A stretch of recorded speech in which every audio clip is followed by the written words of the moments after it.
मैं तो बगैर बुलाए आ गई। फिर भी मैं यज्ञ में जाकर के मैंने देखा कि वहां पर सभी के भाग लगे हुए हैं, लेकिन हमारे स्वामी का कोई भाग नहीं है। महाराज दक्ष कहने लगे, पुत्री जरा नीचे से ऊपर तक नजर डालो और देखो कितने अच्छे अच्छे नातेदार रिश्तेदार बैठे हुए हैं। और यहाँ वो आ जाता भूतों का पति, गांजे धतूरे का सेवन करने वाला, नगर मंगल भेष में रहने वाला। अरे जरा बेटी ध्यान दो, हमारे भी तो कुछ इज्जत है। आए भैया, सती जी नहीं बोली, और बोली तो सिर्फ इतने ही बोली है। कहने लगी, फिर पिताश्री एक बात सुनो, वो जैसे भी हैं वो हमारे पति हैं और तुम्हारे दामाद हैं। तो दक्ष ने कहा, सुनो पुत्री, कि अगर उनको मैंने नहीं बुलाया था तो फिर यहाँ पर तुमको किसने बुलाया है? अरे भैया, कहते हैं ना कि बोली गोली से बुरा कर जाती है घाव, और इस बोली के सामने होता नहीं बचाव।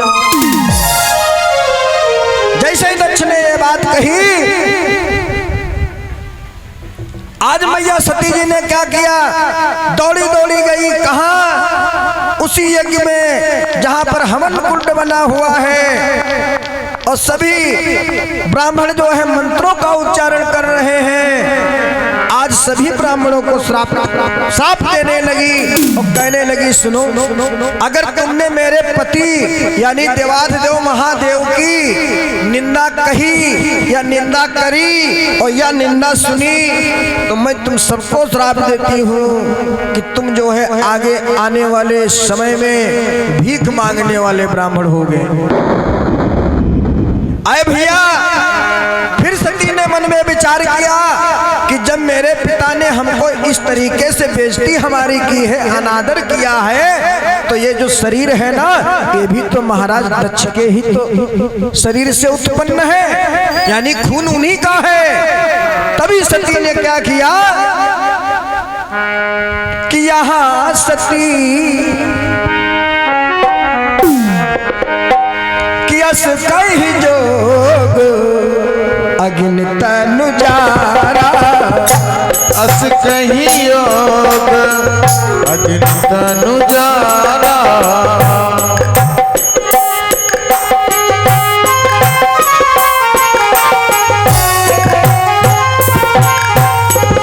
अस कही योग अग्नि तनु जारा, अस कही योग अग्नि तनु जारा। और भय सकल मथु हाहाकारा, भय सकल मथु हाहाकारा।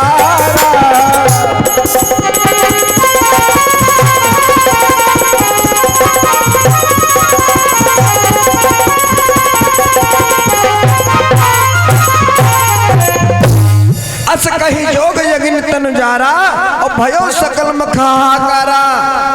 उस योग अग्नि से जला करके मैया सती ने अपने इस शरीर को राख कर दिया। और ऐ भैया, मरते मरते मैया सती जी ने उस ब्रह्म सभा में एक अर्जी लगाई है, परमपिता ब्रह्मा जी से निवेदन किया कि ऐ स्वामी, यदि मैं अपने पति की सच्ची पुजारन हूँ तो हमारी ये विनती स्वीकार की जाए कि यदि यह नारी का रूप हमें फिर मिले तो हमारे फिर पति के रूप में श्री देवाधिदेव महादेव ही हमें मिले। बोलो जय जय सीताराम। जय सीताराम। कि क्या भरोसा है इस जिंदगी का,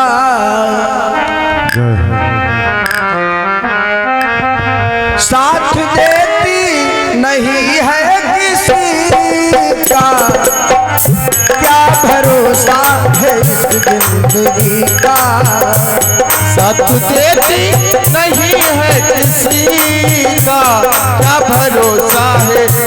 जिंदगी का।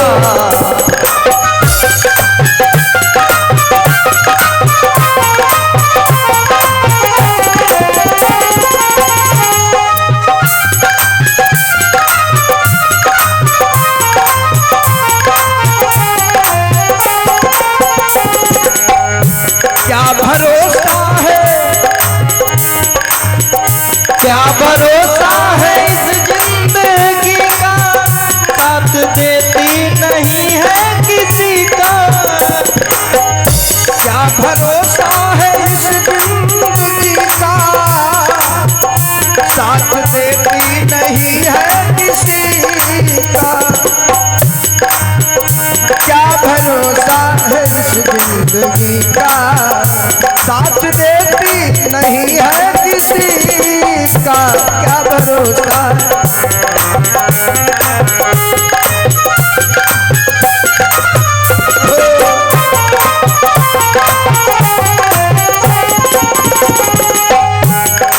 और श्वास रुक जाए कि चलते चलते, शम्मा बुझ जाएगी जलते जलते। श्वास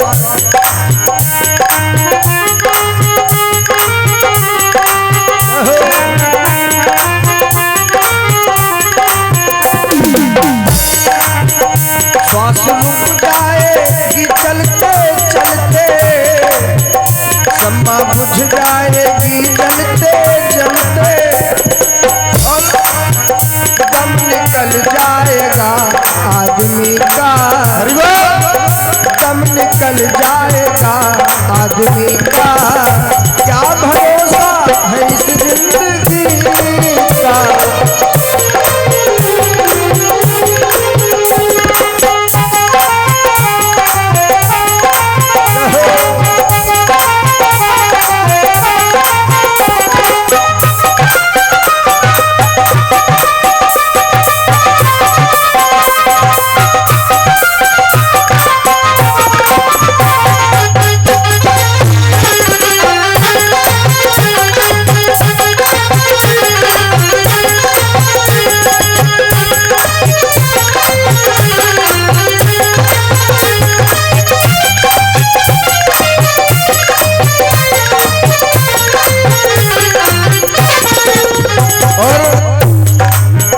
हम और आप जैसे कर्म करेंगे वैसे ही फल हमें ईश्वर देगा, और वैसा ही नाम हमारा और आपका रहेगा।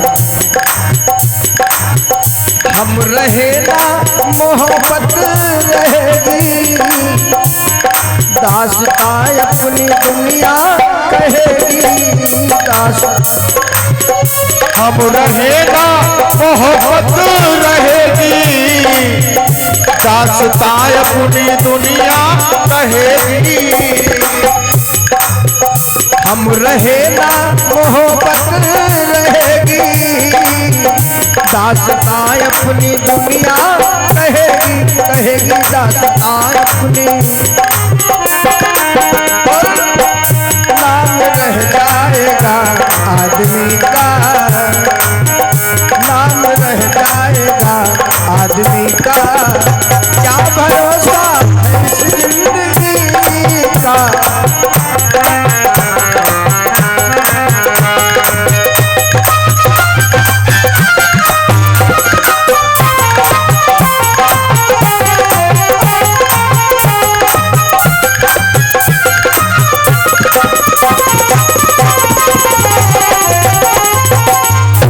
बोले श्यावर रामचंद्र की। और अब शेष समय हम सभी के बीच एक दिन का बचा है। आप सभी भक्तों से निवेदन है कि आप सभी भक्तजन अधिक से अधिक संख्या में आवें और भगवान की मंगलमय कथा को श्रवण कर अपने मानव जीवन को धन्य बनाएं। कहते हैं कि यहाँ सती जब त्यागो देहा, तो भैया जन्मी जाए हिमांचल गेहा। आज महाराज हिमांचल के वहां जो है मैया सती जी ने जन्म लिया है। अरे भैया महाराज हिमांचल के 2 कन्याएं पहले से हैं, लेकिन तीसरे नंबर पर फिर बिटिया का जन्म हुआ है। तो महाराज हिमांचल जो है ना भैया, वो बड़ा प्रसन्न है, बड़ी खुशियां मना रहे हैं, क्योंकि तीसरे नंबर पर फिर बिटिया का जन्म हुआ है, यानी घर में लक्ष्मी आई है। और जिस समय मैया पार्वती जी की उम्र 5 वर्ष की है, तभी जो है महर्षि नारद का आगमन हुआ है भैया, कि 5 बरस की भई कुमारी, 5 बरस की भई कुमारी,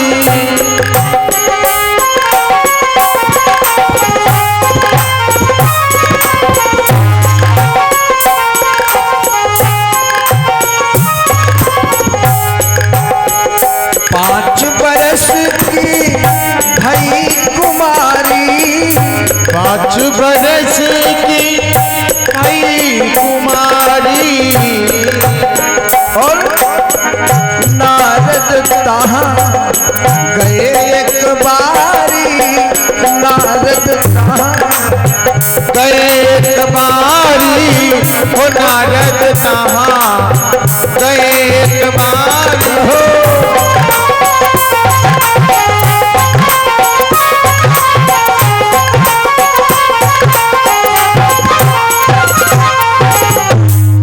बोले 5 बरस की भई कुमारी, और भैया नारद तहाँ गए एक बारी।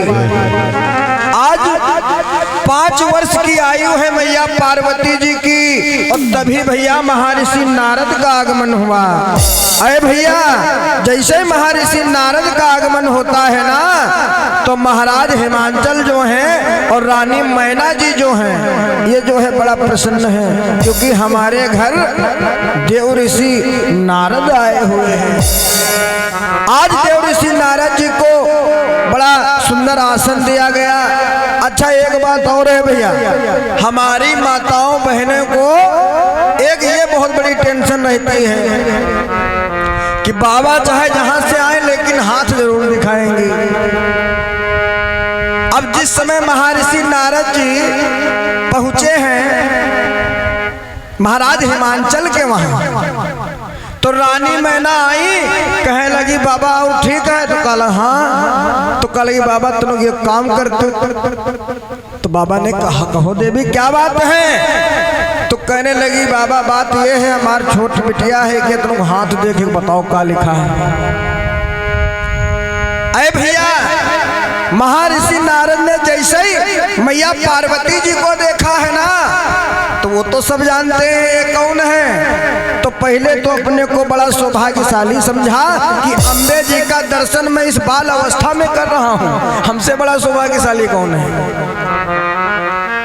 तब रानी मैना पूछती हैं कि बाबा जी क्या कुछ देखे हो, तो बाबा जी ने कहा हाँ कुछ ठीक है, तो कुछ में लेकिन लगी है।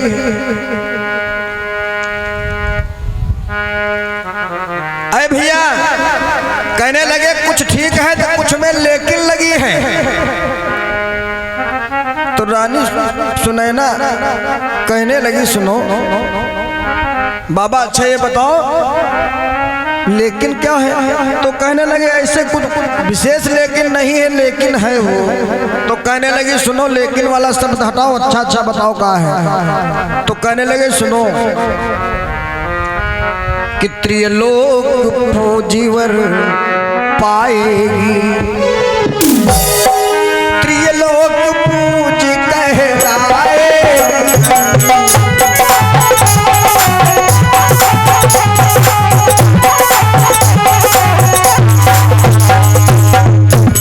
क्या बताए हैं महर्षि नारद, त्रिलोक पूजीवर पाएगी, पूजीवर पाए, त्रिलोक पूज कहलाएगी। जय हो। लेकिन मैना ने कहा बाबा लेकिन क्या कहते सुनो, पर किसी अघोरी भूत जटिल, पर किसी अघोरी भूत जटिल फटकर से विवाही जाएगी।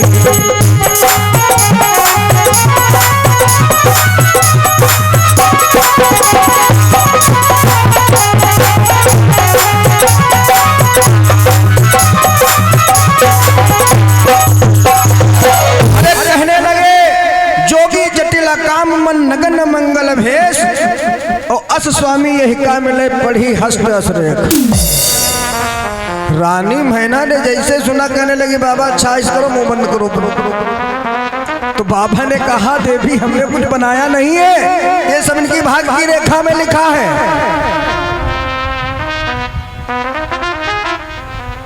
तो कहने लगी महाराज जब इनकी भाग्य रेखा में ये लिखा कि जोगी जटिल काम मन नगन मंगल भेष और स्वामी यही का मिले पढ़ी हस्तरेख, तो फिर अच्छा कहाँ से होगा। तो कहने लगे अच्छा भी तो मैंने बताया कि त्रिलोक पूज वर पाएगी, त्रिलोक पूज कहलाएगी। जिनके साथ इनका विवाह होगा ना उसकी पूजा संसार करता है, और जब तुम्हारे दामाद की पूजा होगी तो बिटिया तो तुम्हारी स्वयं पूजी जाएगी। इसमें कोई बहुत बड़ी बात है। लेकिन बात हमारी मानो ढूंढो चाहे जहां, लेकिन इस बेटी के भाग्य में कोई और नहीं दूल्हा लिखा है। दूल्हा महोदय हैं तो श्री देवाधिदेव महादेव जी।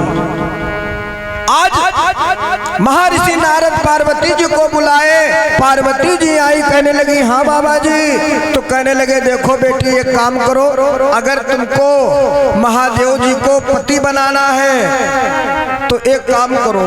तो देवी जी ने कहा पार्वती जी ने कहो बाबा क्या करें। तो कहने लगी उनके लिए तुम जो है कठिन तप करो, वन गमन करो और वहां जाकर के उनके लिए तप करो, क्योंकि महादेव को पाना कोई साधारण है भी नहीं। यदि तुमने कठिन तप नहीं किया तो देवी उनको पाना बड़ी कठिन की बात है। ऐसा कह करके महादेव महर्षि नारद जी पार्वती जी को प्रणाम किया। अरे भैया वो चले गए, और जब चले गए तो आज रानी मैना महाराज हिमांचल पति पत्नी एक तिर बैठे हैं और विचार कर रहे हैं, सलाह मशविरा कर रहे हैं। रानी मैना महाराज हिमांचल से कहती हैं स्वामी एक बात बताओ। तो कहने लगे क्या। तो कहने लगे वो बाबा बताओ तो जोगी जटिल काम मन नगन मंगल भेष का ऐसे ही होगा। अरे मैंने सोचा था मेरी छोटी पुत्री है, इसका विवाह जो है बड़े धूमधाम से करूंगी, और बाबा बता गए हैं जोगी जटिल काम मन नगन मंगल भेष। तो आज महाराज हिमांचल जो है भैया वो जो है रानी मैना को समझा रहे हैं, कहते हैं क्या कि पति ही एकांत पाई का पति ही एकांत पाई का हमें ना पति है एकांत।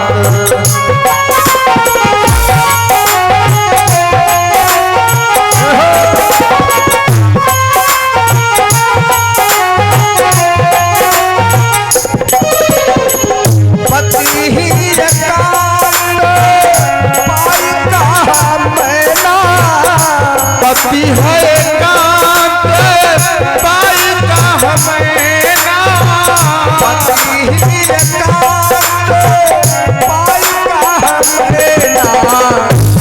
क्या कहती है क्या बोली। नाथ नमय सब झेल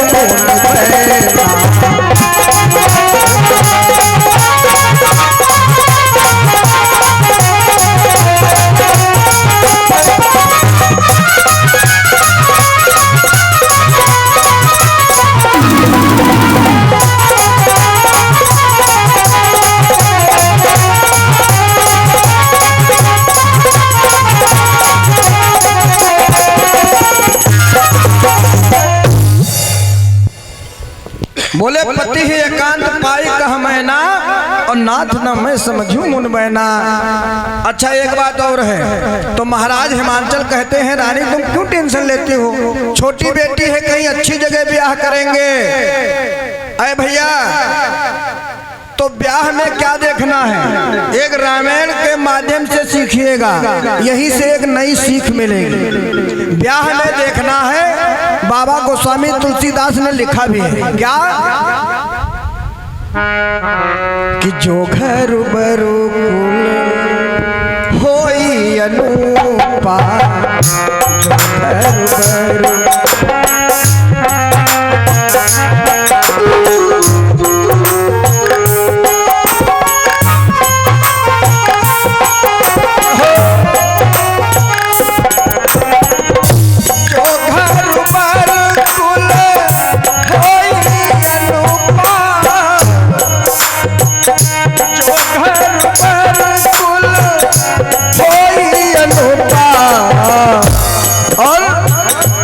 करिए विवाह, करिए विवाह सुताय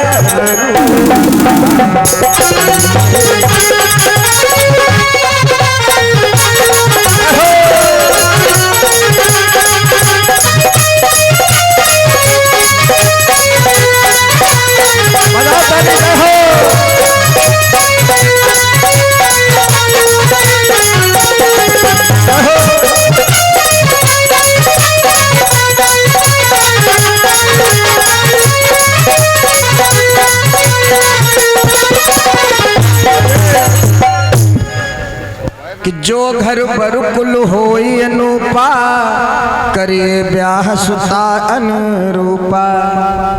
अब भैया इनका समझा लो, अगर मार दीन तो समझ लो।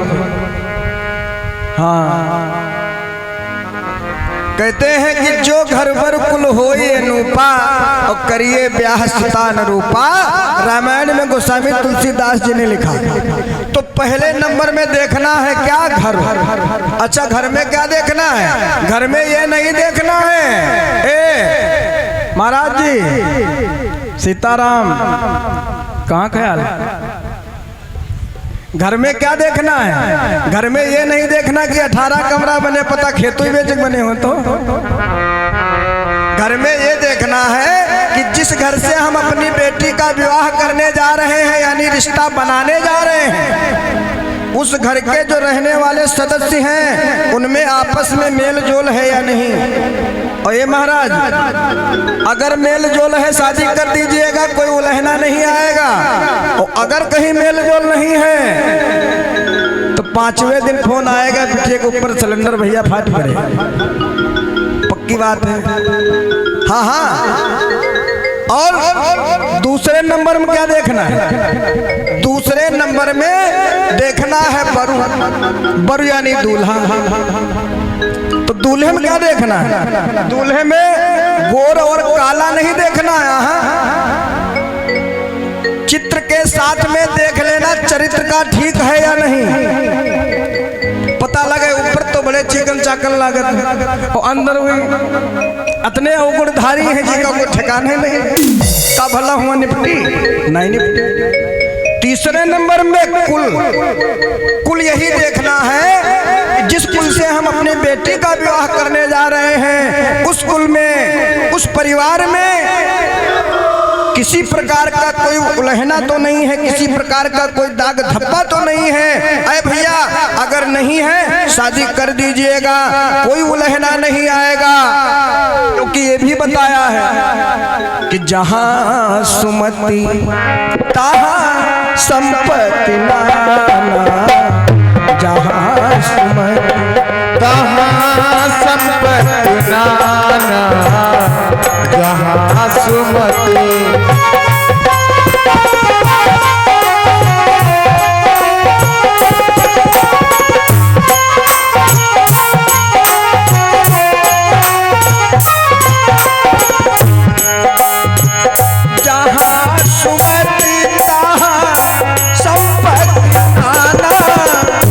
जहाँ सुमति तहाँ संपत्ति नाना, जहाँ सुमति जहाँ संपत्ति नाना, जहाँ कुमति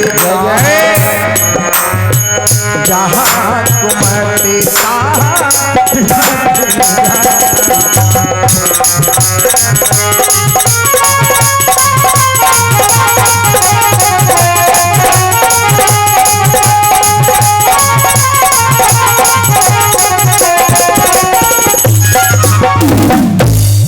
भैया तो बता दे। बोलो सीताराम नाम भगवान की। बोले जहाँ सुमत तहाँ संपत्ति नाना, और जहाँ कुमत तहाँ विपत्ति निधाना। आज जो है यहीं से सिद्ध हो रहा है कि यदि अच्छा एक बात और है, यदि हमारी बेटी ज्यादा पढ़ी लिखी नहीं है, केवल 5 क्लास पढ़ी है यानी 5वां, तो यदि हम अपने बेटी का विवाह ढूंढने जाएं, सीताराम गलती हो गई। यदि हमारी बेटी अनपढ़ है और यदि अपनी बेटी के लिए हमको विवाह ढूंढना है तो ज्यादा नहीं भैया, क्योंकि बेटी तो अनपढ़ है, तो ज्यादा अगर बहुत ज्यादा पढ़ा लिखा हो तो 5वां पढ़ा हो बस काफी है। और अगर कहीं भैया वो MA करे हैं तो समझ लो सिस्टम अपडेट होगा जरूर।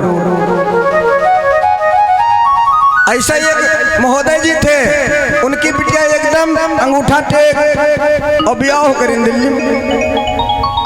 क्यों देखो, हर एक बाप की इच्छा यही है कि हमारी बेटी जो है एक अच्छे परिवार में जाए, सुखी रहे, कभी किसी प्रकार की कोई तकलीफ ना हो, होना भी यही चाहिए। लेकिन ये भी देखना है ना कि जब बिटिया तनको पढ़ी लिखी न अपना नाम तक नहीं लिख पाती, हम करे पड़े हैं में, तो MA वाले जो है मंगे हैं वाटर, बिटिया दे हैं सोटर, फायदा का है।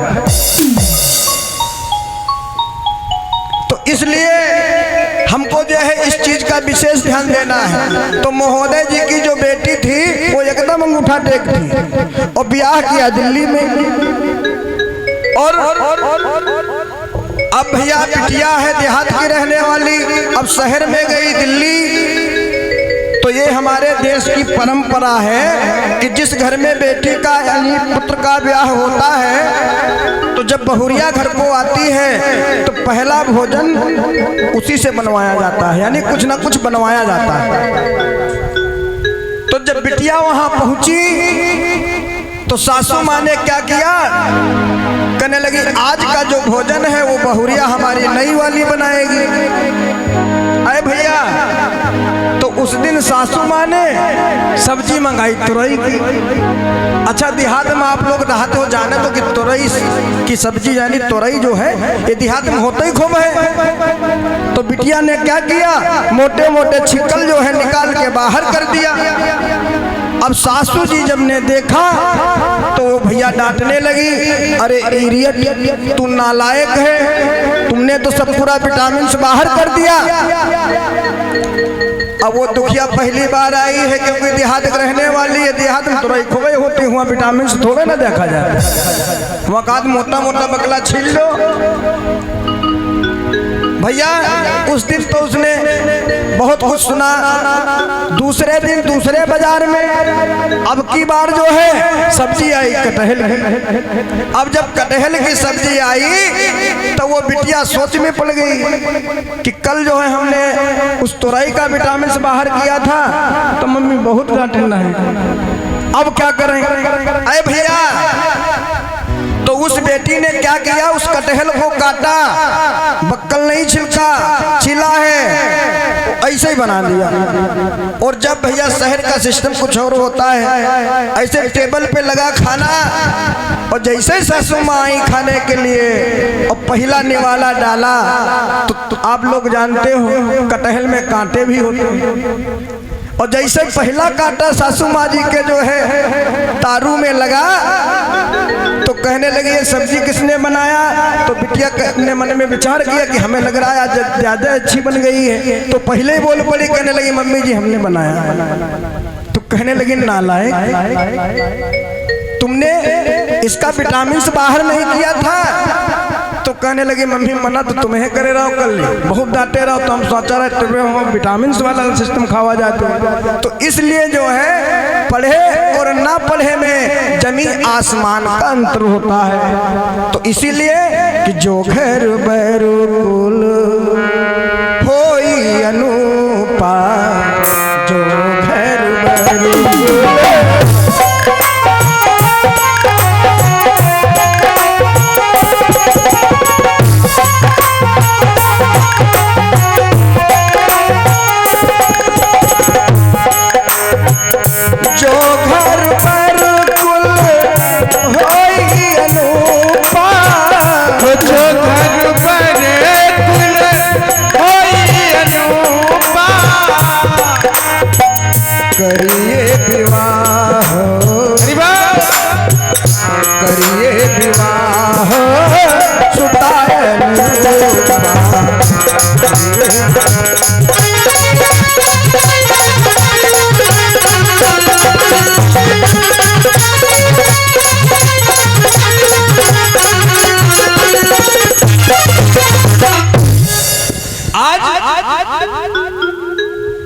मैया पार्वती जी जो है भैया उन्होंने कठिन तप किया।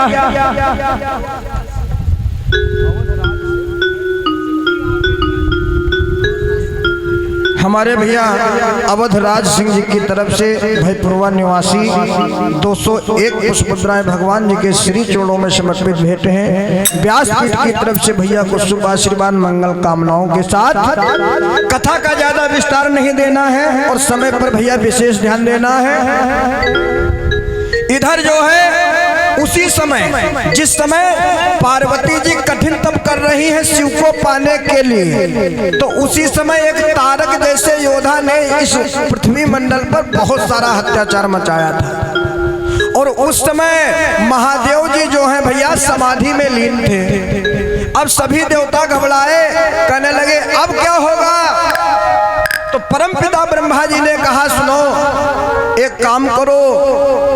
देवताओं ने कहा कहो स्वामी क्या करें। कहने लगे तुम महादेव को जगाओ।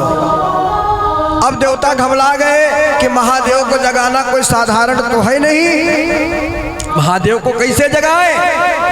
अरे भैया तो महर्षि नारद ने एक मन में विचार किया कि देखो एक सती है जो महाराज दक्ष की पुत्री है और ये ब्याही है महादेव को, और उनके पसीने से एक पुत्री हुई है जो ब्याही थी कामदेव को। तो आज महर्षि नारद जी ने क्या किया। कहने लगे सुनो हम सभी की ये इच्छा है कि आपका ब्याह देखने की।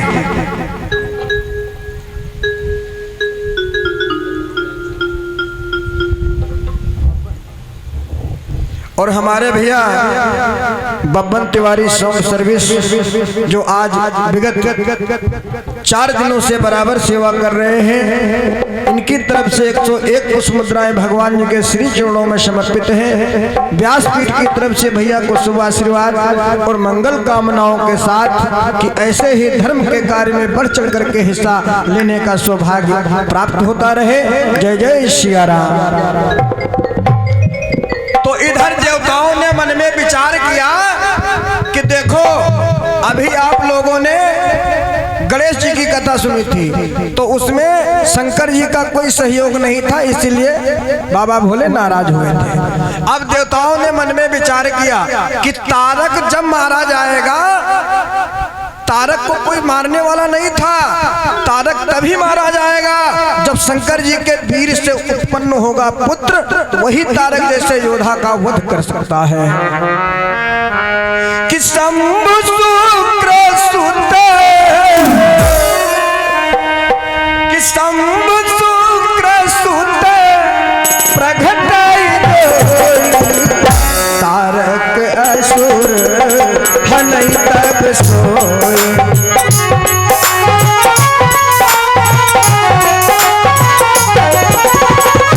शंभु शुक्र सुत, शंभु शुक्र सुत प्रगटाई जोई तारक असुर हनई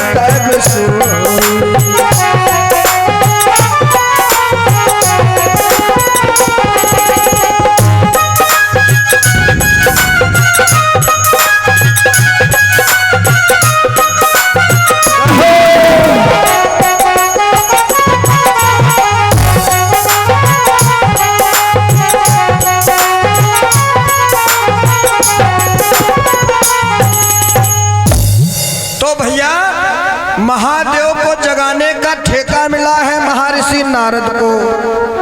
नारद ने विचार किया अगर पार्वती के साथ विवाह हो जाए किसका, बाबा भोले का, तो वो पूर्व जन्म वाला बदला पूर्ण हो जाएगा। कौन? गणेश वाला। गणेश तो सती के है ना, और ये तारक जैसा योद्धा भी मारा जाएगा। और इधर तप भी कर रही है पार्वती, उधर महादेव जी समाधि में लीन है। लगाओ दिमाग। सीताराम। सज्जनों देखिए हुआ क्या,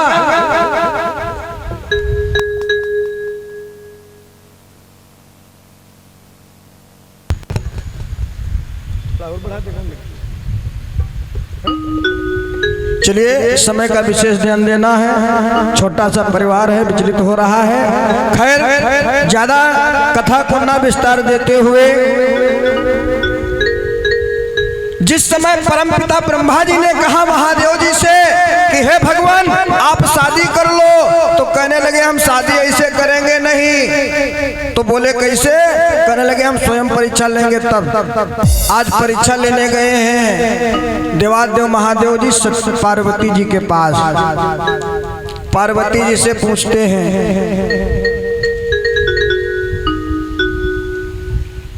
कि दिल पे जुबां पे,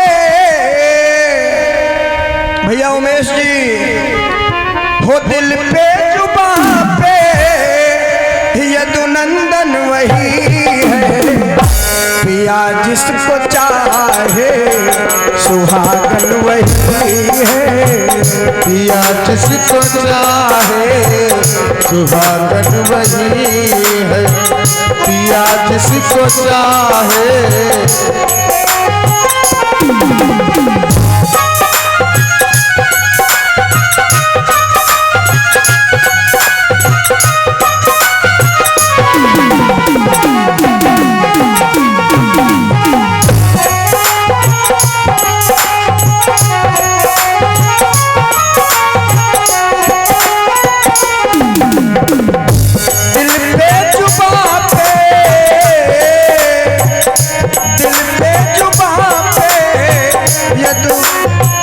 नंदन वही है, पिया जिसको चाहे सुहागन वही है, पिया जिसको चाहे सुहागन वही है, सुहागन सुहागन सुहागन वही है, सुहागन सुहागन सुहागन वही है, गिरी जो नजरी से अभागन वही है, गिरी जो नजर से अभागन वही है।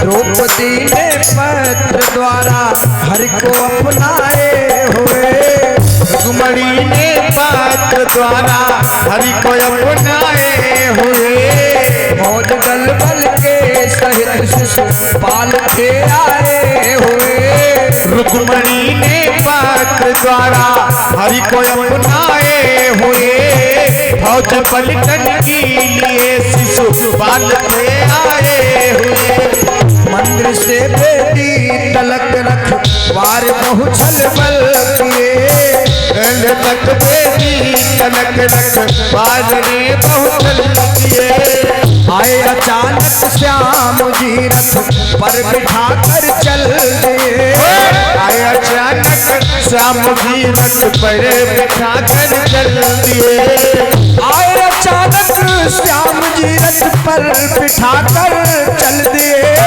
आए अचानक श्याम जी रथ पर बिठा कर चल दिए,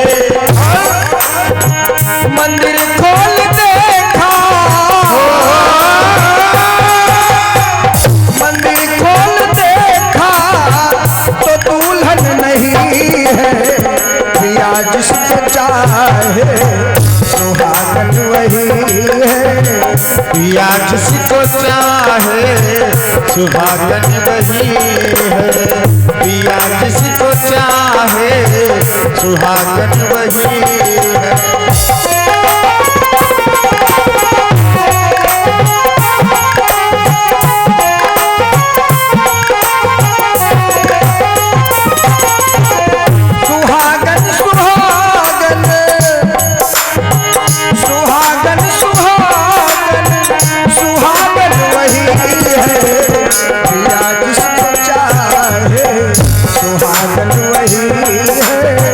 पिया जिसको चाहे सुहागन वही है।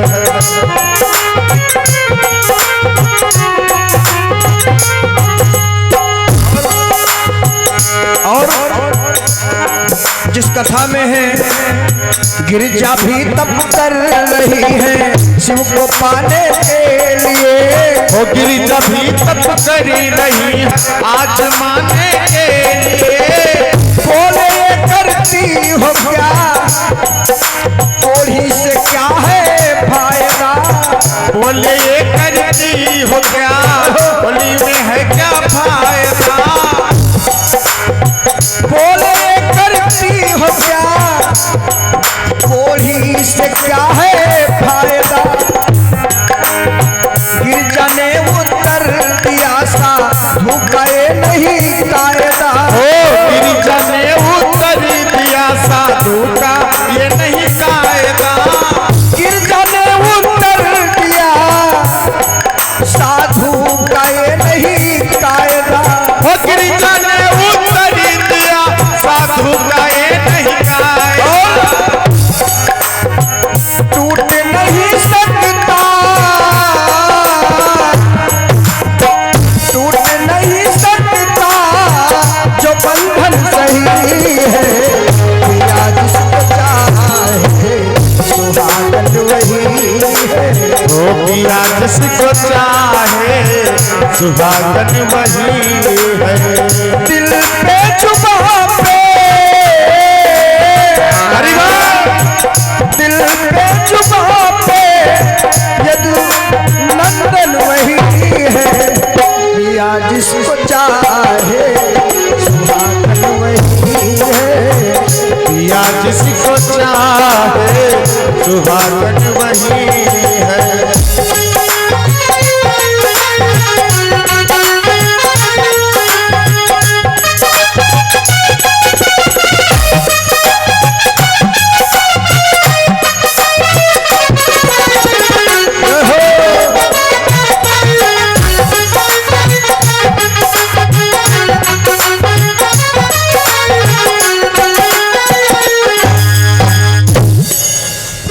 जिसको चाहे सुहागन वही है। इधर जिस समय मैया पार्वती जी से महादेव जी परीक्षा ले रहे हैं ना तो कहते हैं ऐसा करो अरे तुमको पति चुनना था तो ब्रह्मा जी को चुनती या विष्णु जी को चुन लेती। उनके साथ उनके पास जो है महलों में महल है। अरे तुमने चुना है तो उसको चुना जिसके पास घर भी नहीं है। तो आज पार्वती जी कहती है सुनो बाबा उनके विषय में कुछ गलत ना बोलो। बोली जन्म कोटि लगी अरे रगर हमारी बरऊं शंभु न तो रहा हूं कुमारी। तो बाबा भोले ने कहा अच्छा बेटी ये बताओ तुम्हारे गुरु कौन है। तो पार्वती ने कहा हमारे गुरु हैं महर्षि नारद। बाबा भोले कहने लगे बिटिया गुरु बहुत बढ़िया चुना हो। अरे उनका ढाई घड़ी श्राप मिला है ढाई घड़ी ज्यादा कौन कूदे नहीं। और पानी में आग लगा दे वाले गुरु कहने लगे गुरु चेंज करो। तो पार्वती ने कहा ये अब नहीं होगा कि तजौना नारद कर उपदेश आप कहें सतबार महेश।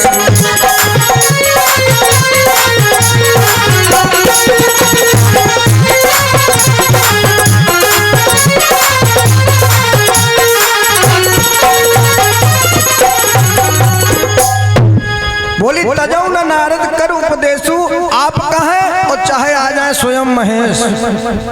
लेकिन अब गुरु चेंज नहीं हुए, गुरु जो है वह है।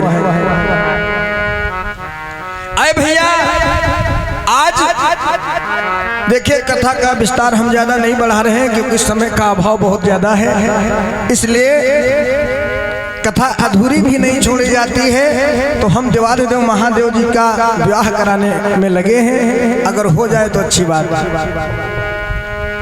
अच्छा एक बात बताओ, महादेव जी के बारात में कौन कौन जाना चाहता है? अपने अपने ऊपर हाथ उठाओ। तुम लोग नहीं जी होगा? जय हो, अति सुंदर। हमने आज 2-4 दिनों से बराबर देखता चला आया हूं कि आप सभी भक्तजन भगवान जी के प्रति प्रेम रखते हैं और बराबर कथा का रसोस्वादन कर रहे हैं। वैसे एक बात और हम कहें कि हमने आज तक इतना छोटा गांव नहीं देखा है, क्योंकि हम जनपद गोंडा में दूसरी बार आए हैं और वैसे अधिकतर हमारी कथाएं जो है लखीमपुर, लखनऊ, सीतापुर, रायबरेली इन 2-4 जिलों में ज़्यादा चलती हैं। टाइम नहीं मिलता है। अभी 20 तारीख से फिर हमारी सीतापुर में है, 20 से 26 तारीख तक सिर्फ 2-4 घंटे का ही समय है हमारे पास। तो ये सब आप सभी का आशीर्वाद है और आप सभी का प्यार आशीर्वाद ऐसे ही मिलता रहा। कहते हैं कि अगर कृपा की न होती जो आदत तुम्हारी तो सुनी ही रहती अदालत हमारी। ये सब कृपा आप सभी की है और आप सभी बड़ों का आशीर्वाद है। इधर आज श्री देवाधिदेव महादेव जी से स्वयं राम जी आए, कहने लगे भगवान हमारी इच्छा है आप ब्याह कर लो। और मैंने कथा का विस्तार नहीं बढ़ाया है क्योंकि इनके एक साधु हैं कामदेव, पठवो काम जाए शिव पाही और शिव समाध, तो वो भी मारे गए हैं। तो महादेव जी ने कहा ठीक है स्वामी, आप तो हमारे पिता हैं, यदि आप आज्ञा देंगे तो हम फांसी पर जरूर चढ़ेंगे। अरे भैया आज जो है महादेव जी के ब्याह की तैयारी देखो। दतैया बरैया जो है ना, वो जो है महादेव जी की शोभा बढ़ा रही हैं और गले में सर्प महाराज और बाघंबर लपेटा गया, श्रृंगार हो रहा है बाबा भोले का। क्या कि सर्पों का सेहरा सुहाना लगता है,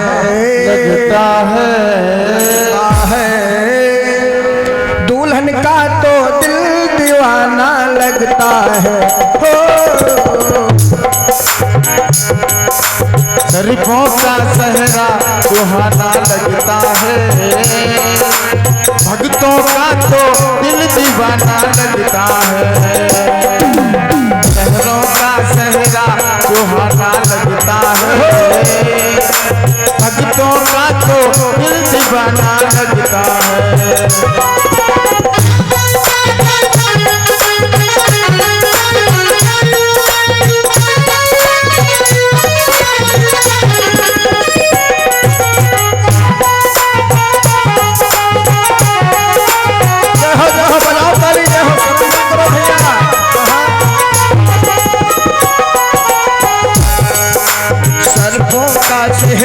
सुहाना लगता है, दुल्हन का तो दिल दीवाना लगता है। सर्पों का सेहरा सुहाना लगता है, भक्तों का तो दिल दीवाना लगता है।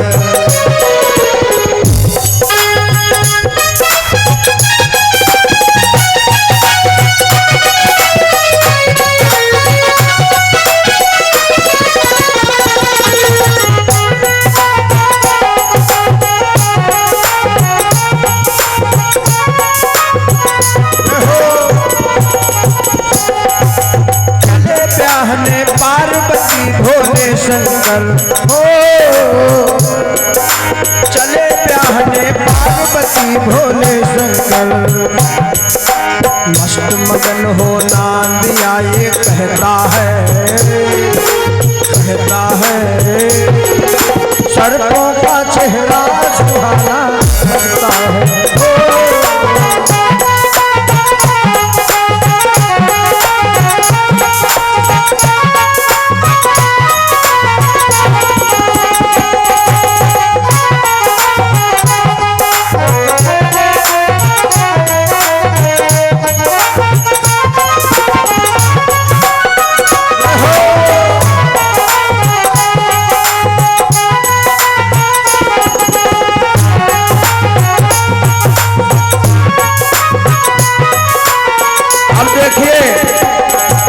शंकर जी का श्रृंगार कैसा है?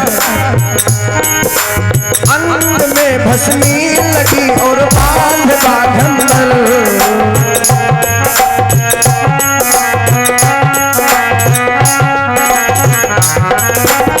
अंग में भस्मी लगी और बांध बाघंबर।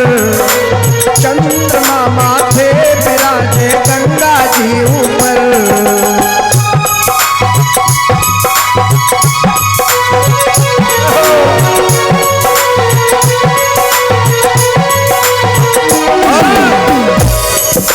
दानव हो या देव निराला लगता है दुल्हन का तो दिल दीवाना लगता है।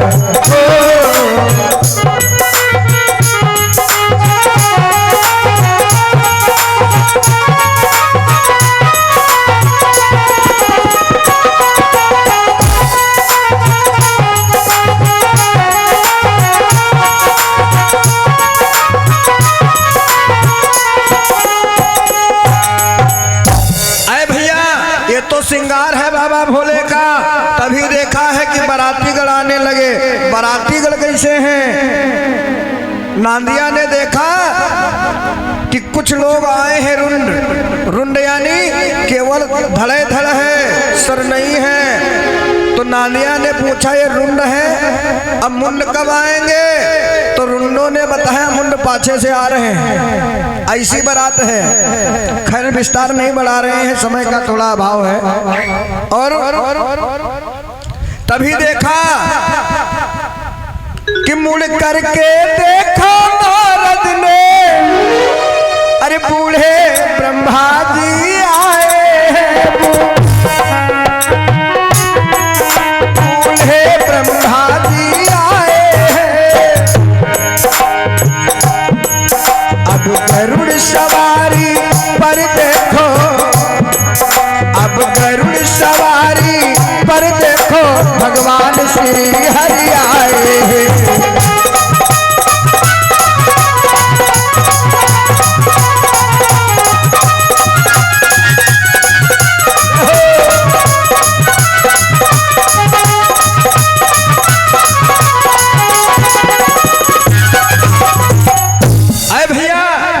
बारातीगढ़ आए और नारद जी जब ब्रह्मा जी को देखा कि गरुड़ सवारी पर भगवान विष्णु आ गए हैं, तो नांदिया कहने लगा फिर बारात हो गई। बोले क्यों?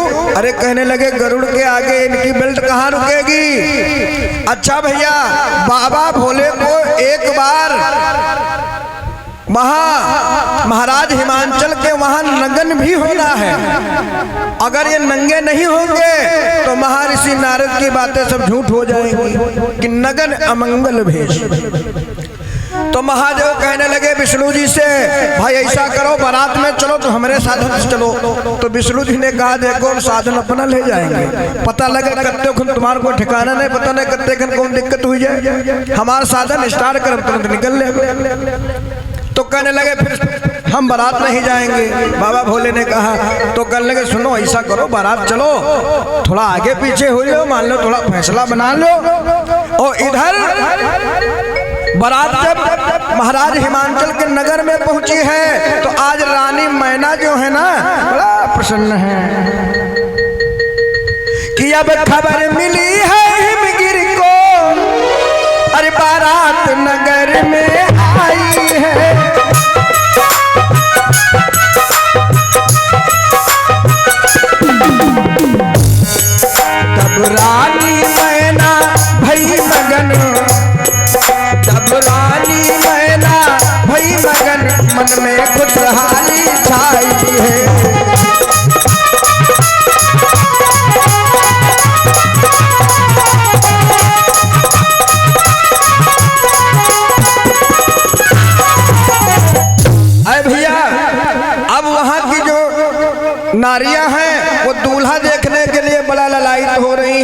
अच्छा इनका दूल्हा देखने का अवसर आएगा कब?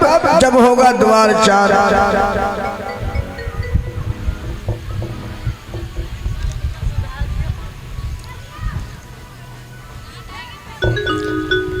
सही कह लो भैया, थोड़ा इनका मना कह लो। और इधर हो रामा शिव जी की चली है बरतिया बरतिया बरतिया बरतिया बरतिया हो।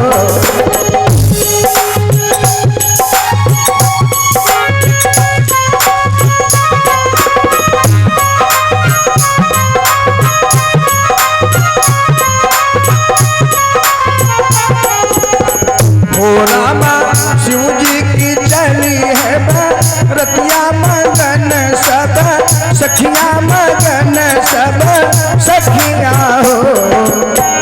नंदी तो ऐसा नाचे गाँव जैसे है इनके अंगे, कैसे है इनके अंगे हो।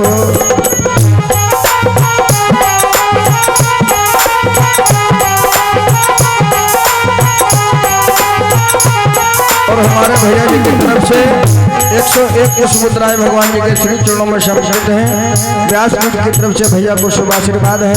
नाम ना बताया ना मैंने बोला, भगवान कल्याण करें।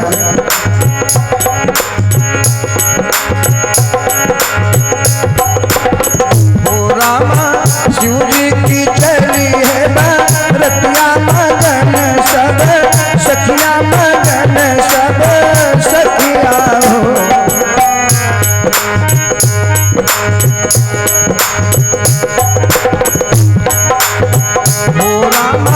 शिव जी की चली है बरतिया मगन सब सखिया मगन सब सखिया हो।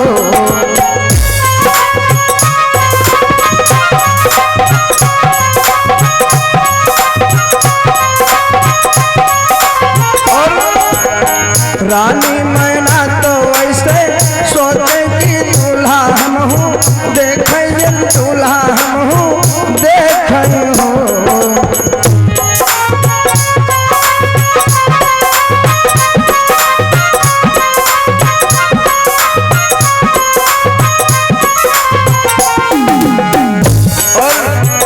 इनका दूल्हा देखने का नंबर आएगा कब? जब होगा मैंने बताया है द्वार चार।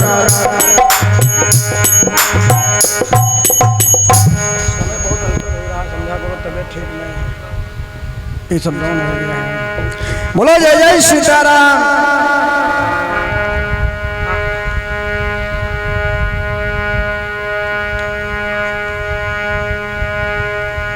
अब जिस समय बारात पहुंची है श्री देवादेव महादेव जी की, अरे भैया होने लगा है द्वार चार।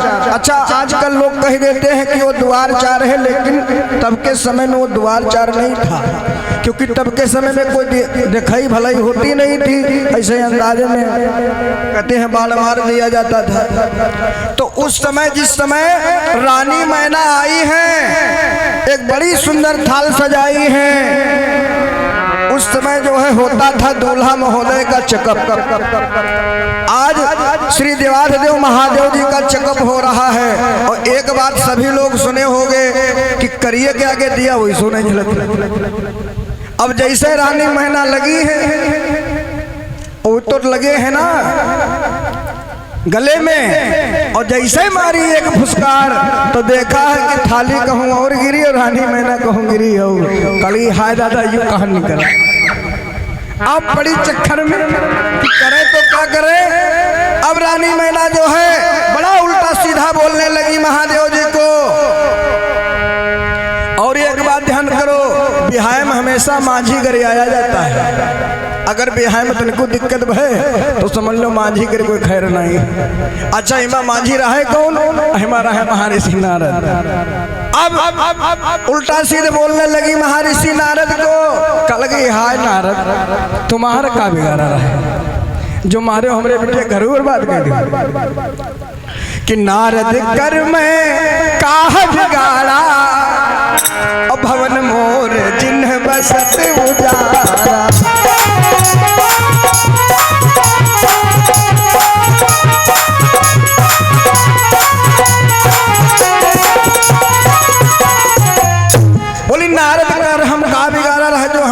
मारी में घर बर्बाद के दे। और तभी भैया पार्वती जी आ गई, समझाने लगी, ऐ मैया तुम क्यों अपने को पाप भागी बना रही हो महर्षि नारद के बारे में उल्टा सीध बोलने के बाद। और भैया रानी मैना थोड़ा ही शांत हुई थी, तभी एक किसी ने बता दिया कि दूल्हे के साथ में दूल्हे का लड़का भी आया। अब लो डबल टेंशन कि दूल्हे के साथ में दूल्हे का लड़का। अब फिर नारद बाबा ढूंढे जाला, मान लो याद दे माफी हुई धर दे माफी थोड़े ना हुई जी। तब महर्षि नारद ने दिमाग लगाया कि अब हमसे अकेले नहीं होगा, तो इन्होंने कुछ सप्तऋषियों को बुलाया। कहने लगे भाई ऐसा करो सबको चलो तो हो सके तुम माने जाए न मनी है नहीं। अब रानी मैना पूछ रही है कि नारद तुम्हारा का बिगाड़ा रहा है जो तुम कोई बात हमसे नहीं बतायो। अरे जब दूल्हा करे एक लड़का है कि मतलब इनकी शादी हो चुकी है। तब सभी सप्तऋषियों ने कहा नहीं ये अब के नहीं है। तो रानी मैना ने कहा फिर ये है कब के। तो कहने लगे सुनो कि सती समय के और गणपति जाए प्रथम पूज सब सुरन मनाए।